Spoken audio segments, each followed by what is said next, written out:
It's a start of another week, and with it, another opportunity to learn. Welcome to class time. We are looking at applying context clues. And you know, it is very important that when you are reading, you get the most of your reading. And we are going to go into our lesson objectives. So our CSEC English A objectives are as follows. Students should be able to extract information from what is read or heard. You should be able to extract implied information. And you should be able to recognize the difference between denotative and connotative language. Before we go deep into our lesson, we want to set our minds on some things. Did you ever come across this? Have you ever had a chance to play this maybe on your phone or your tablet? Yes? If you haven't, I encourage you to do that. All right then, so this is a little app, and it's actually a comprehension app. And it helps you to find words in a context. Now look closely at this.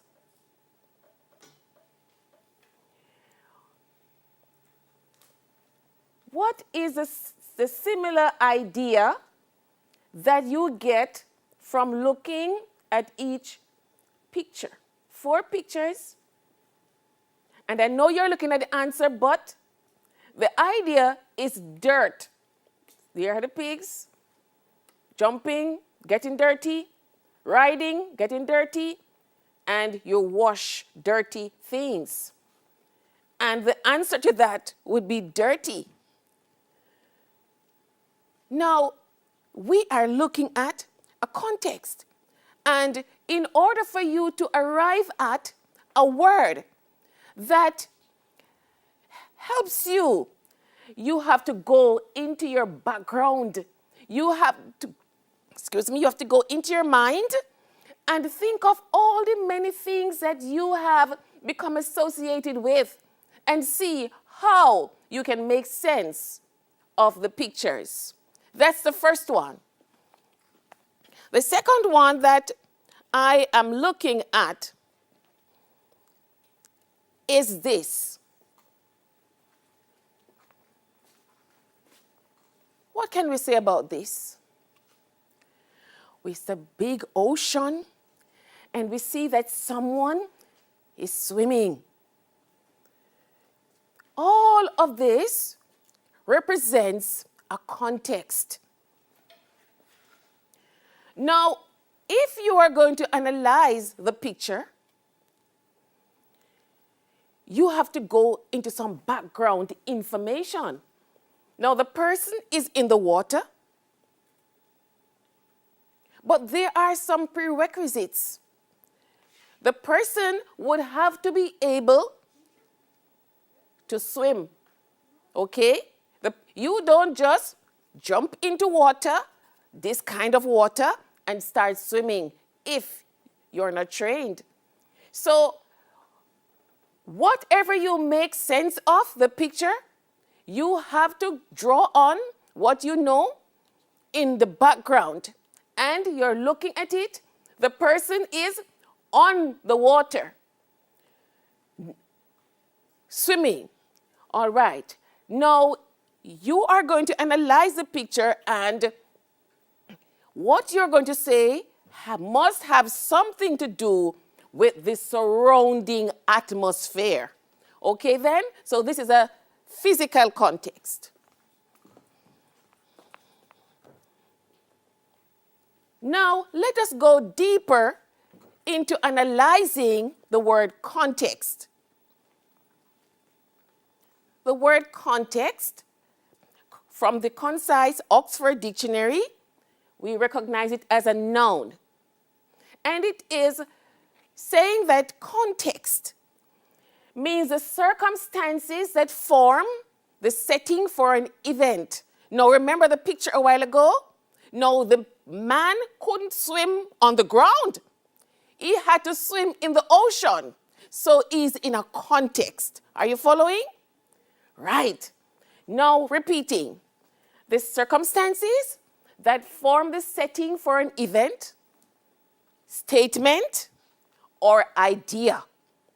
So any one of those could relate to context. And to go forward a little deeper, the definition tells us that the parts that immediately precede and follow a word or passage and clarify its meaning. So if I were to say, the man is swimming, and I say, in the sea, that's the context, okay? So the words that follow swimming create the context. So I know that swimming is something that takes place in water because sea is water. Are you following? Very good. And we can go further to look at the origin. Middle English, denoting the construction of a text, okay, where it came from Latin.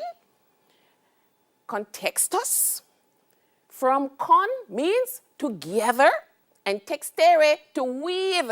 So when we are looking at the context in reading, we are trying to put bits and pieces of information together so that we are fully understanding whatever it is that we are trying to find out when we read. Let's move on.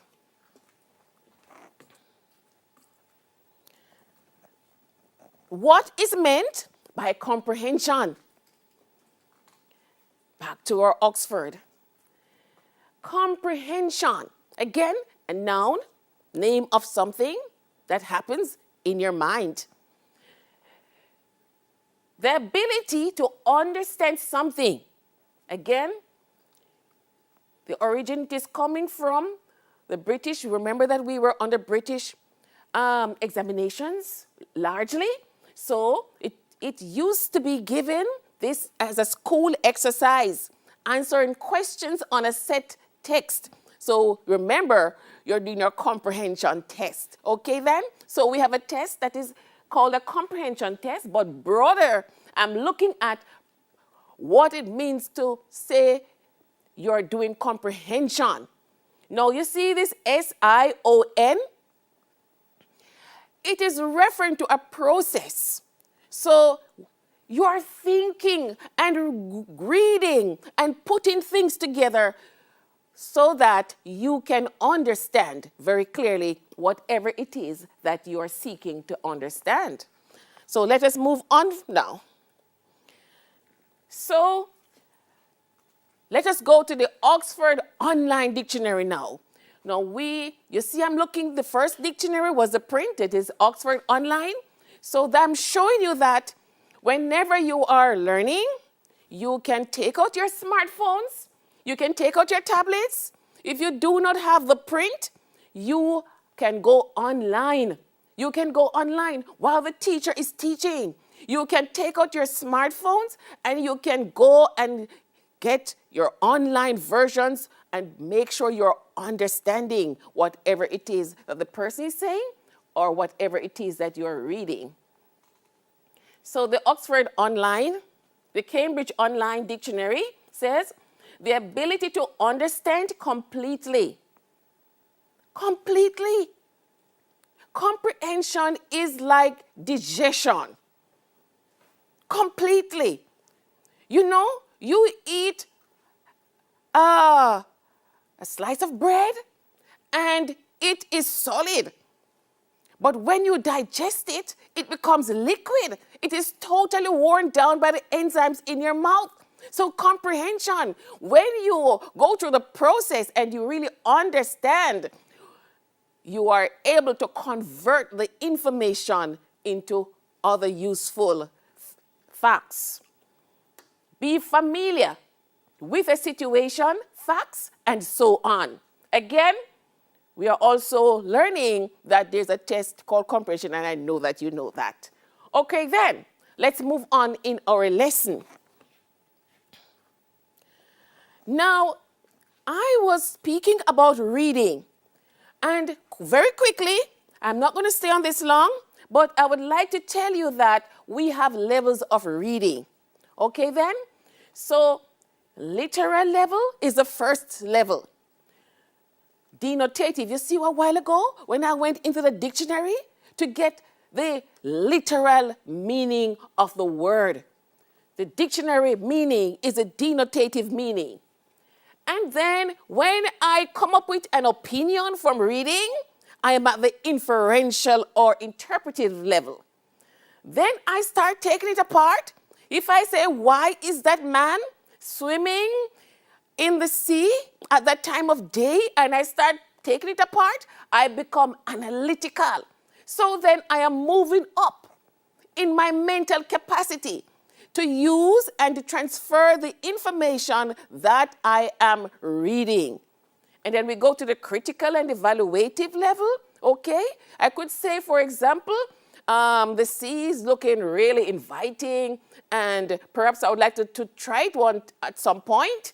And application, synthesis, level 5, when you start writing your essays and putting things together, you know, and transferring your learning. And finally, creative, okay then. Okay, when you start to think out of the box. So those are our levels of comprehension, and now I'm going to move levels of reading, and I'm going to move now forward in our lesson. Now, we are going to look at some factors that assist us. These factors assist us to be able to comprehend. Now, we have background knowledge, vocabulary, language structures, inference. And we are going to apply these to some texts. Now, I'm going to write these on the board because we will need to refer to them from time to time. So the first factor is, so these factors are going to be our guiding factors. We're going to use them to get the information, okay? So background knowledge. So I just put a little tab, background knowledge. So I need background knowledge, okay? That's going to give me a clue to find out what I need to understand. And I need also to look at the language structure. So I'm going to write language structure, language structure. That's going to be helping me to find out. And the inference. Remember a while ago when I said that I'm drawing an inference, I'm getting an opinion about something? So inference. And the fourth one,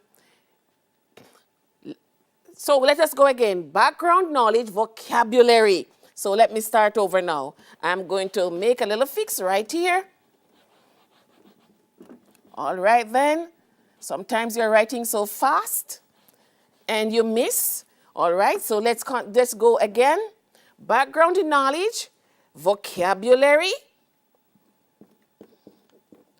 Vocabulary, all right. And then language structure. Language structure. And inference. Very important. So from time to time, as I am teaching you, you will look over here because I'm going to move the slide. So you're going to look over here and speak to me concerning whatever it is that I am doing on the screen. So remember that that's our guide. All right then. So we are going to start to apply these factors. These are going to give us our ideas. Use them as the cues. All right then. So the first item that we have is taken from south. Okay, South, one of our poems on our CSEC English B. Syllabus, South by Kamar Brathwaite. But today I recapture the island's bright beaches. Blue mist from the ocean rolling into the fishermen's houses. By these shores I was born. Sound of the sea came in at my window. Life heaved and breathed in me then with the strength of that turbulent soil. And you read it, and you say, but that's why I don't like poetry, you know. It's so confusing. No, we are going to use some clues. Remember the factors. All right. So looking at it, I'm going to pick a word. Heaved. You say, but you kind of understand, but heaved, okay? And maybe recapture is going to give you maybe some trouble. Let's look at recapture first. You look at the word recapture, and just looking at the vocabulary, I see a prefix, recapture, you recognize capture, and someone captures someone. It may be a thief gets captured. So you have an idea what capture means, to take into some kind of custody, So you have an idea of capture, and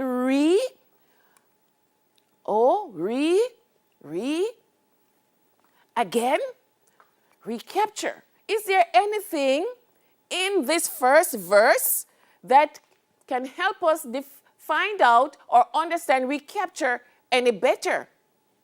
Look carefully. Let's read it again.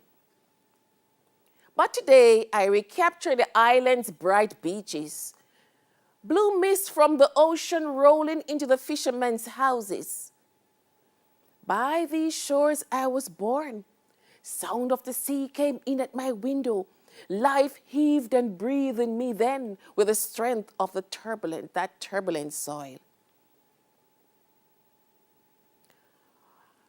And you look at it and you say, okay. It says, I was born. So if the speaker says was born, it's not no, right? No, it isn't was born. So it happened some time back. So recapture is looking back at a time, okay, in my life. Are you following? So was born. Recapture. I am looking back. So recapture has something to do with looking back. He's not talking about holding something that was falling again. No, he says, I was born. So he's looking back at a time in his life. So it's mental. Okay then?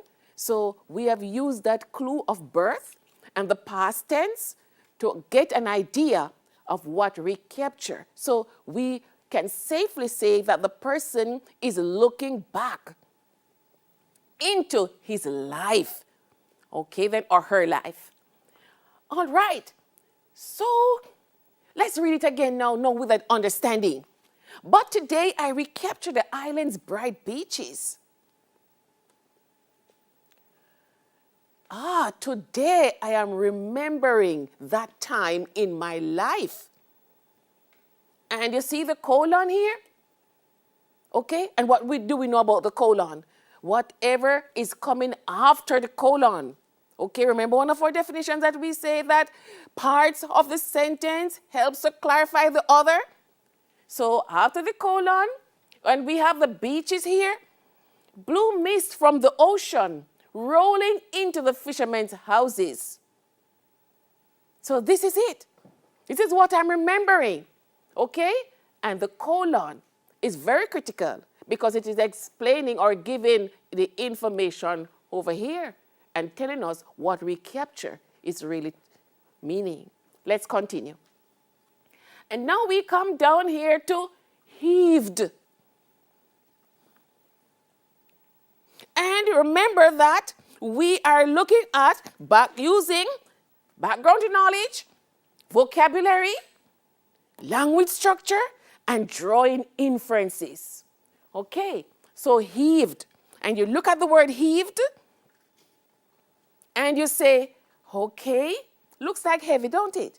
Yes, it's almost looking like heavy, H-E-A-V-Y.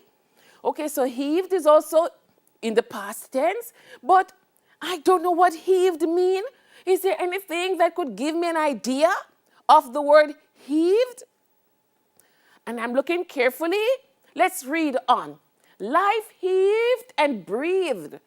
Well, I know about breath, in and out, in me then, with the strength of the turbulent soil. So, turbulent. You know, when a storm is coming and you hear the weather and it says, turbulent seas? Okay. Oh, so heave has something to do with disturbance. Okay, like the water rise up and down. Oh, okay. So turbulent is giving me an idea. So what is the speaker saying then? The speaker is saying that at that time, my life was not steady. I was full of life. Life heaved and breathed in me then. So at that time, when I was back in my earlier life, I had a lot of activities going on. I was full of life. Do you get it? Let's read it for last time. But today I recapture the island's bright beaches. Blue mist from the ocean rolling into the fishermen's houses. By these shores I was born. Sound of the sea came in at my window. Life heaved and breathed in me then with the strength of the turbulent soil. And the person is saying, I'm looking back at what my life was at the time. And I lived by the ocean. And just the way the ocean, you know, my life was like waves on the ocean. I was full of life. You see the imagery? That is helping us also to understand. Okay, wonderful. Let us continue. I know you're liking it, okay? I'm loving it. Okay, let's continue. Here is an extract from prose. And this one is from Tudado in Memoriam. Okay, one of your short stories. She turned then to me. But oddly enough, she did not touch me. Instead, leaning close, she peered hard at me and then quickly drew back as I thought I saw her hand start up as though to shield her eyes. It was almost as if she saw not only me, a thin, truculent child who it was said took after no one but myself. But something in me, which for some reason she found disturbing, even threatening. We looked silently at each other for a long time. There in the noisy shed, our gaze locked. She was the first to look away. Now, context clues are not the only clues to comprehension, but they are very, very helpful, especially when you're reading something and you're in a test, for example, you're in an examination room and you really want to do well. You have to have something to help you. But if while you're studying now, use these, because it means that you'll be learning better. You'll be learning faster. And you'll be acquiring the skills that you need to continue. So, very importantly, you must realize that you're learning this to apply them now. So, the next time you read something, you may look at a poem Remember to use your background knowledge. Look at the vocabulary. Look at the language structure and draw some inferences. All right, then let's get back to our extract that we were looking at. This one is a little part from Tudado in Memoriam by Paul Marshall, one of your short stories. And let me continue. She turned then to me, but oddly enough, she did not touch me. Instead, leaning close, she peered hard at me, then quickly drew back. You see, I am moving. I am processing. I am using my background knowledge of peering. Already, I understand peering at something, drawing back. So I am using my background knowledge as I read. My background understanding of these ideas. I am putting it in, I am imagining. I am using my critical analysis to imagine the situation in the story. Back over here. Now, I thought I saw her hand start up as though to shield her eyes. It was almost as if she saw not only me, a thin, truculent child who it was said took after no one but myself. You ever hear that? In everyday talk? Somebody say, oh, who you favor? And you say, I'm not favoring anybody, I favor myself. You ever heard that? I have heard it. Okay? But this person, it is said. So, now let's look closely at the structure. I thought, that's the speaker, right? I saw her hand start up as though to shield her eyes. So, she, third person, not I. So right away, I am looking at the language structure. Okay, the pronoun I versus she. So already I am putting things into context. There are two people right here in this story, I and she. Okay then, so that's, pay attention. So she, now she peered hard at me, okay? So it's as if a kind of contention is building up. Again, I'm using my background knowledge of what I know how people can confront. I'm applying my background knowledge. Now, I thought I saw her hand. Okay? I thought she and her, same person. Subject, object. Okay, her hand start up as though to shield her eyes. It was almost as if she saw not only me, I am the object now, a thin, truculent, what's that? I know thin, okay, thin, I could say, okay, opposite of fat is thin. All right then. So I'm applying my vocabulary. So I know the opposite of fat is thin. Okay, so that little girl really mager or something like that. And, okay, so I know exactly what thin is saying. And truculent though. So I don't know what truculent means. So I'm going to continue reading to see if I can figure out what truculent means. Okay, then I'm going to draw some inference and I'm going to continue looking at the other vocabulary in the writing. Back here now. Child who, so we know that this is a child, right? I, the speaker, is a child. So it could be I am speaking about an adult. Thin, fat, child, adult. So I am making sense. I am cluing in. Okay then, using, the contrast of words and synonyms and antonyms and so on. Okay then, who, it, was said, so there's an adult. I am thinking there's an adult and the speaker is clearly a child. I took after no one but myself, it is said. It. What does it mean? I know the I is a speaker. I know the she and the her is the adult or the other person, but it.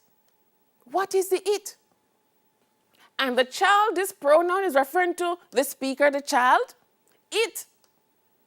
It is so abstract. It. So this is some funny thing. It. I'm not sure it. It was said. Oh, it doesn't say who said it. So this saying is a mystery. Okay then? It has no special owner or name. Took after no one but myself. But.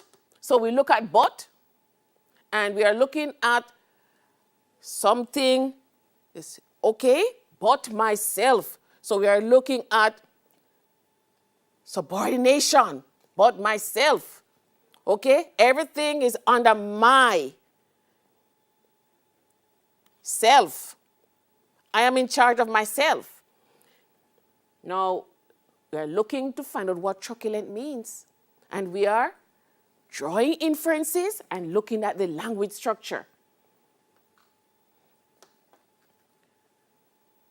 Which for some reason she found disturbing.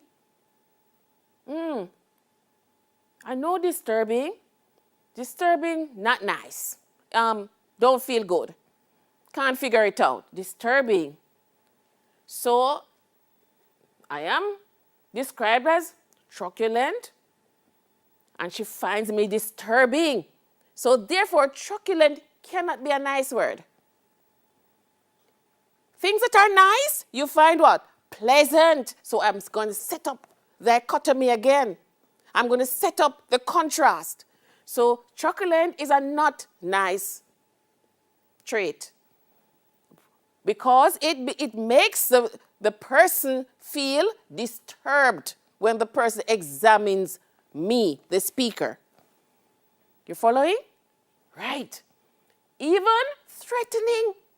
So this is a serious quality, not pleasant at all. So I have a fairly good idea that truculent is meaning something unpleasant in a character. So let us say that if you're in a comprehension passage and you were asked to give a synonym for the word truculent. All right then, so let me use a different ink marker. And let us say that you were asked to give a synonym. So I'm going to put 4 words and you guess and tell me which you think belongs to truculent. So the first one I'm going to put is pleasant. Pleasant. Okay, then, so let's just say that it is number 1 on your comprehension list. Pleasant. And 1A is pleasant. And just say B is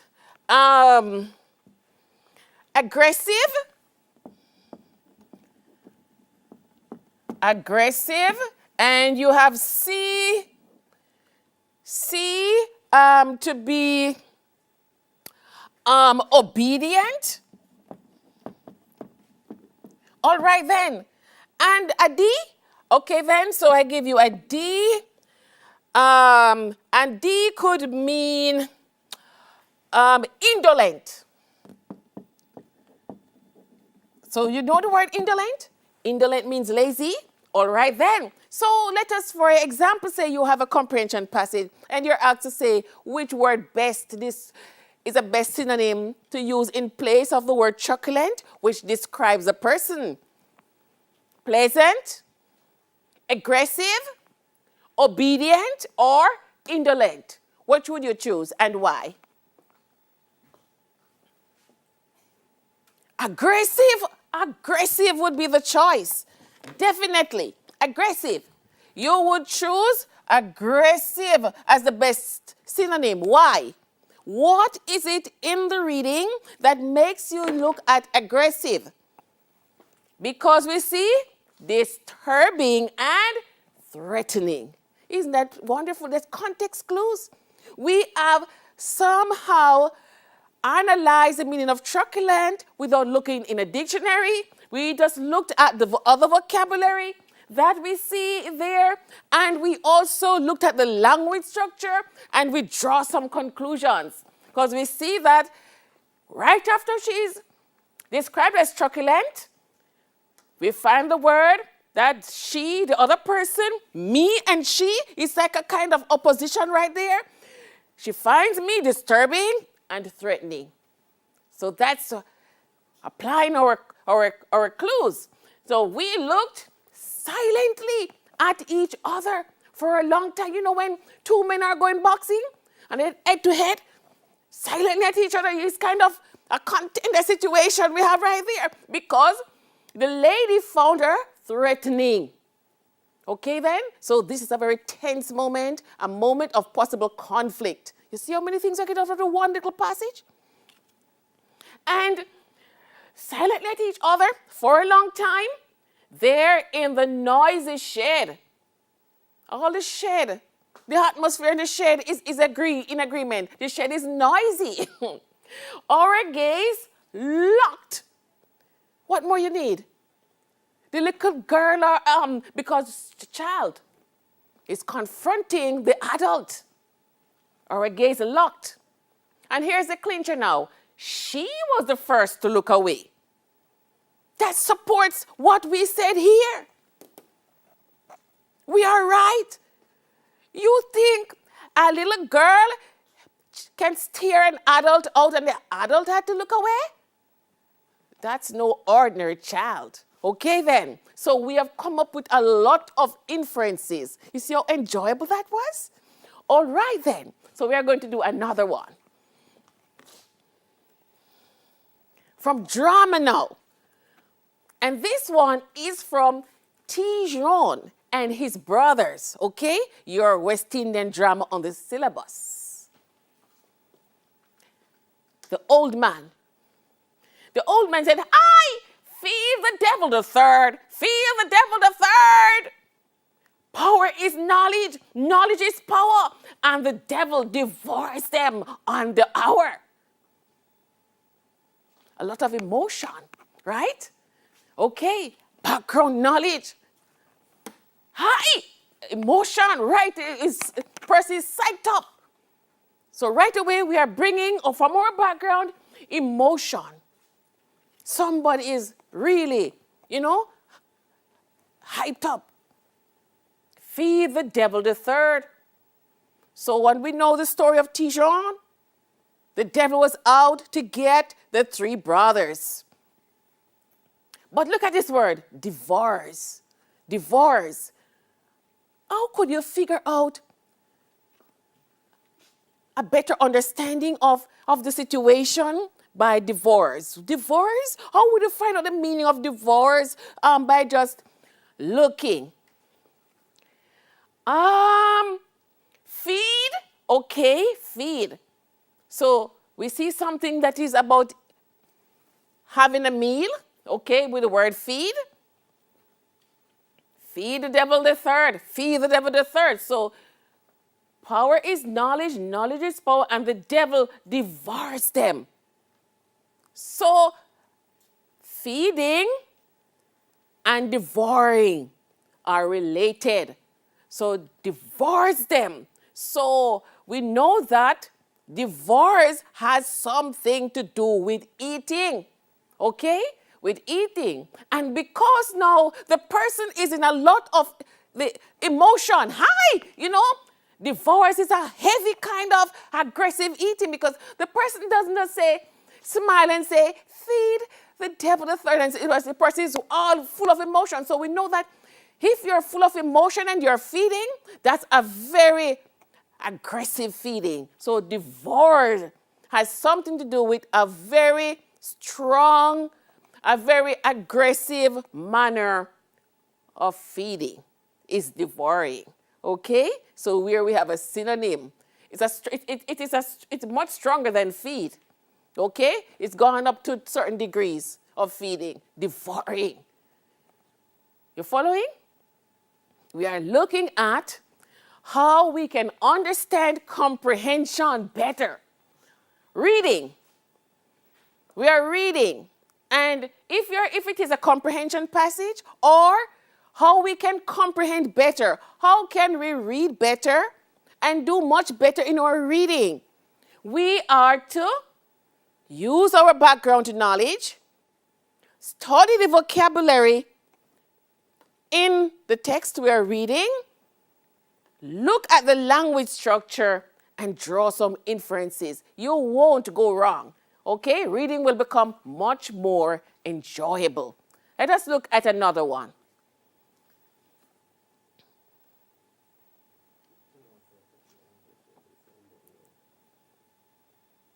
This one says, what to look for under the sea.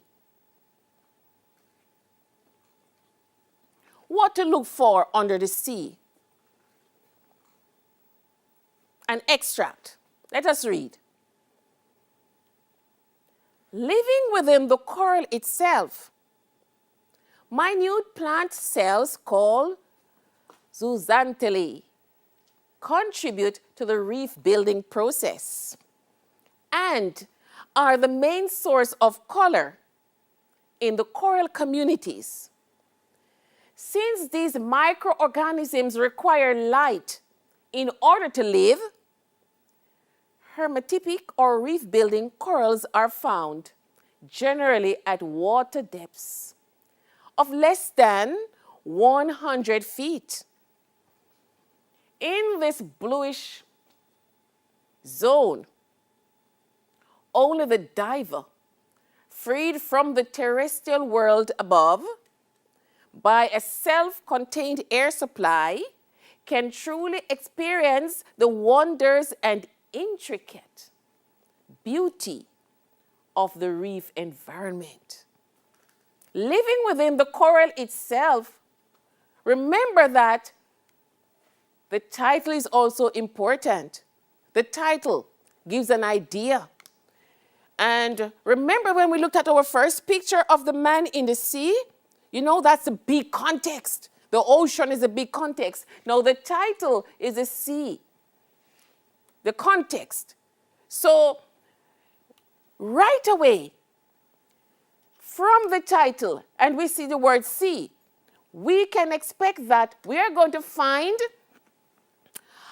quite a few bit of words, that vocabulary that have something to do with the sea. All right then? So that's a big context. So coral, okay, has to do with the sea. Minute plant cells called zooxanthellae. I said that's a big word.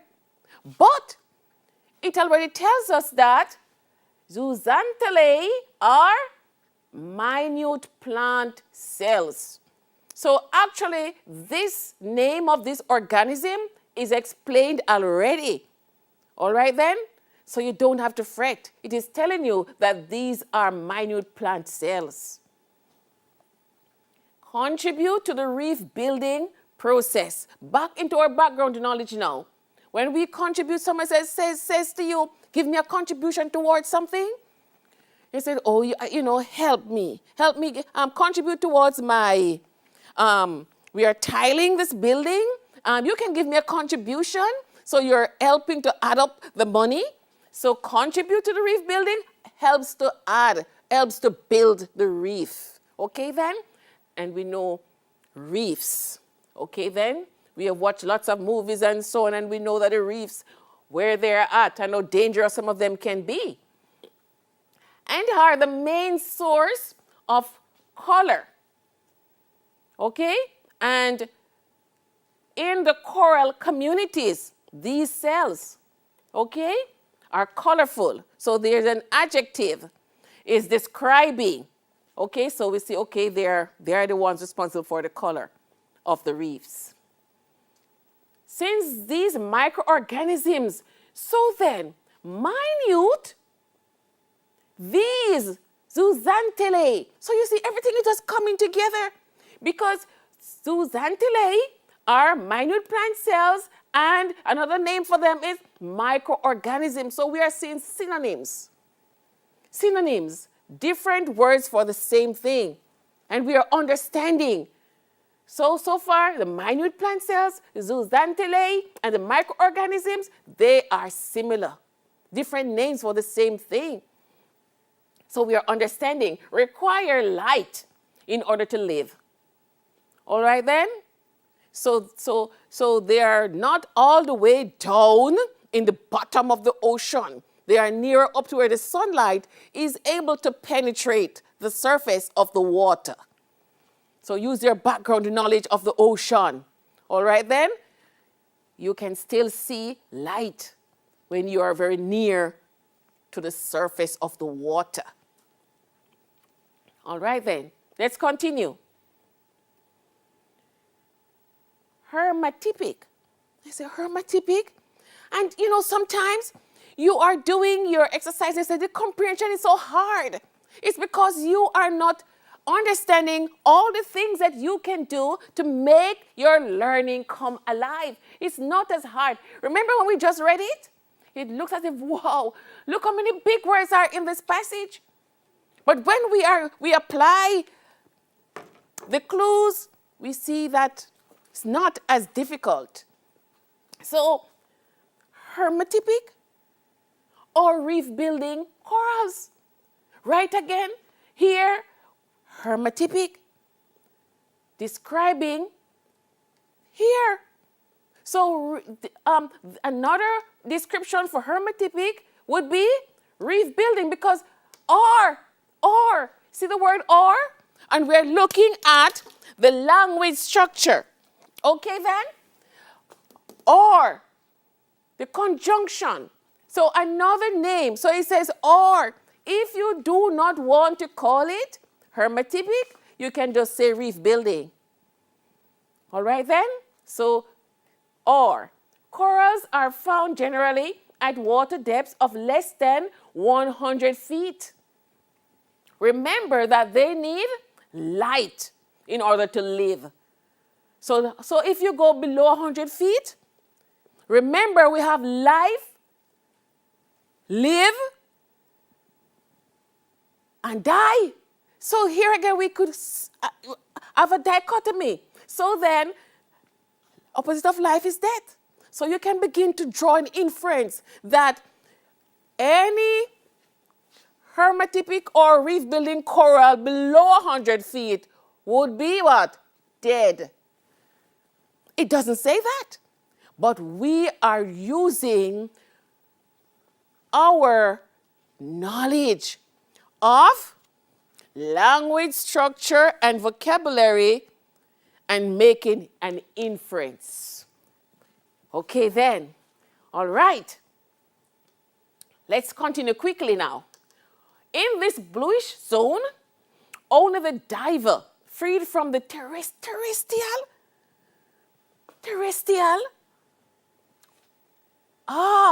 But see it here, world above. So terrestrial means above the sea, above on the earth, terrestrial. Terrestrial world above, because remember that the diver is down into the ocean. All right then? And he is freed from the terrestrial world above. So above is giving us an idea of terrestrial.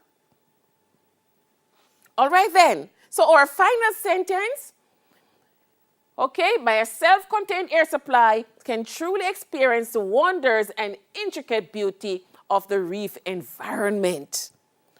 All right. So it is possible to read better.